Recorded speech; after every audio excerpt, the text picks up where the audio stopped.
ভাইরে জীবনে আপনারা অনেক ডান্স দেখেছেন, অনেক নাচ দেখেছেন, কিন্তু আপনারা কি এইটা কি জানেন যে ঈদের ছুটিতে গার্মেন্টস কর্মীরা যেভাবে ডান্স করে ওইগুলা দেখে সাধারণত একটা 18 বছরের পোলার লিঙ্গ দাঁড়িয়ে যাবে। এক থাপ্পড়ে তোর বাপের নাম ভুলিয়ে দিতে। বুঝলাম, উচিত কথা বলতে গেলে থাপ্পড় তুপ্পড় 2-4টা খাইতেই হয়, কিন্তু আমি উচিত কথা ছাড়া বেলাই না, আমি কথা বলবো না। তার আগে আপনারা এই গার্মেন্টস শ্রমিকের ডান্সটা তো দেখেন।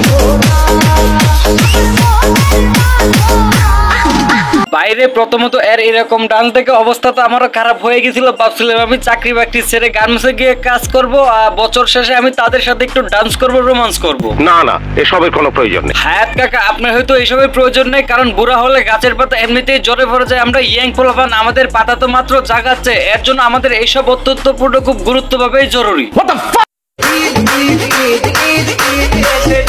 ভাইরে এই ভিডিওটা দেখে আমার মনে হলো সারা জীবন ঘরে বসে থেকে কার পাল্টা ফালাইলাম। মানে হচ্ছে গার্মেন্টস এর ভিতরে যদি এত সুন্দর সুন্দর মাইয়া পাওয়া যায় তো আমরা স্কুলের সামনে গিয়ে কার পাল্টা চিরি।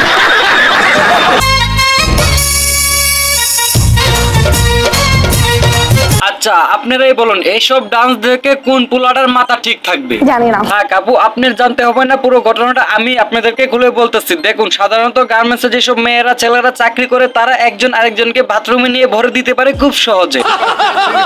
তা কাকা আর হাসেন না, হাসতে হাসতে দাঁতও গুলে পড়ে যেতে পারে। বাট এখন আসি আসল ঘটনায়, কারণ গার্মেন্টসে সাধারণত শ্রমিকরা কাজ করে তাদের ফ্যামিলি পরিবার চালানোর জন্য। বাট দেখুন, তারা কিন্তু এইভাবে নাচ গান লাফালাফি না করে, একে অপরকে না ধরে, তারা কিন্তু আল্লাহর কাছে প্রার্থনা করতে পারতো যে আল্লাহ আমাদের ইনকামে বরকত বাড়ায় দাও, যে আমরা ফ্যামিলি পরিবার নিয়ে সুন্দর মতো চলতে পারি।